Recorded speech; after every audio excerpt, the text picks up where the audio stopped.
Many denominations have been important to the history of America.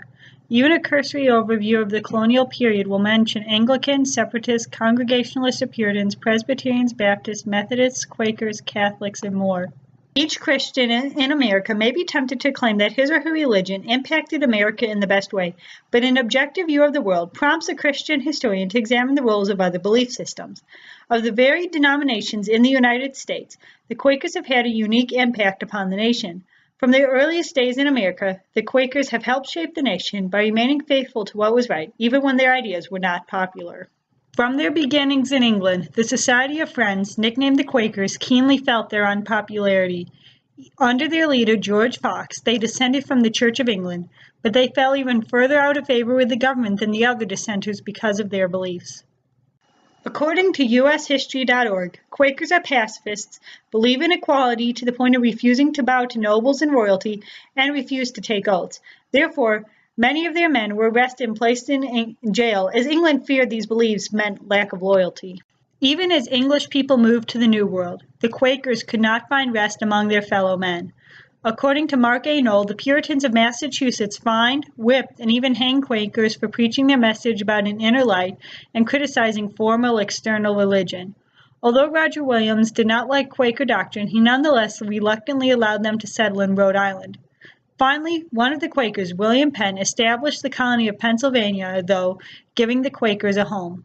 Few can deny the importance of Pennsylvania, especially Philadelphia, to American history.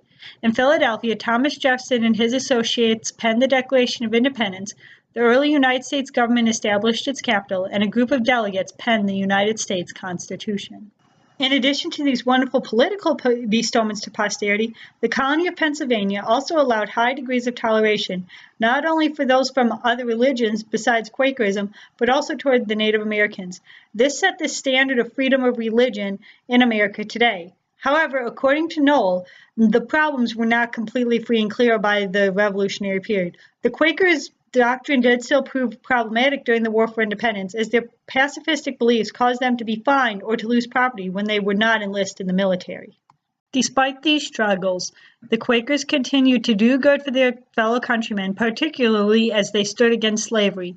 According to Knoll, even in the 18th century, long before the heated debate over slavery culminated in the Civil War, Quakers such as John Woolman called out for the abolition of slavery. Many today still know the involvement of Quakers along the Underground Railroad. The Quakers' distaste for slavery came as a result of their belief in the equality of all people, and this belief drove them to defy the government and help slaves toward freedom. In fact, to at least one Quaker, James Mott, the Society of Friends' belief in equality should prompt them not only to concern themselves with the rights of slaves, but with the rights of all humans. Despite a hostile government, the Quakers nonetheless worked to free slaves until emancipation was realized. The Quakers' stand against slavery in the 18th and 19th century had them labeled as reformers in their time, a term that most closely matches with today's social justice warrior. If the Quakers did nothing else great for American history, then surely this alone will make them important, for they helped America as the nation strove to ensure all people receive equal treatment, no matter the color of their skin. Over the years, Quakers have changed, if not the core of their beliefs, then they certainly have changed the emphases.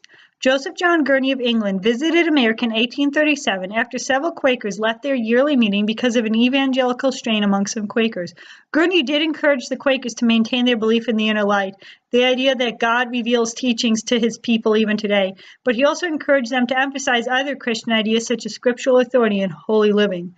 Later on in the history, according to Knoll, after World War II then, Elton Trueblood applied Quaker themes along with traditional Protestant elements to questions of family, education, and formal philosophy. Quakers have truly impacted the United States. Their pacifistic beliefs have balanced out other Americans' tendencies toward war and violence. Their courage to fight against slavery has spoken about the importance of obeying God rather than men, Acts 5:29. Although based on data from the Quaker Information Center, less than 400,000 people today claim to be Quaker, and only about 75,000 of them live in America, this small group has nonetheless impacted America in a greater and more far-reaching way than other denominations that are more well-known with far more adherents.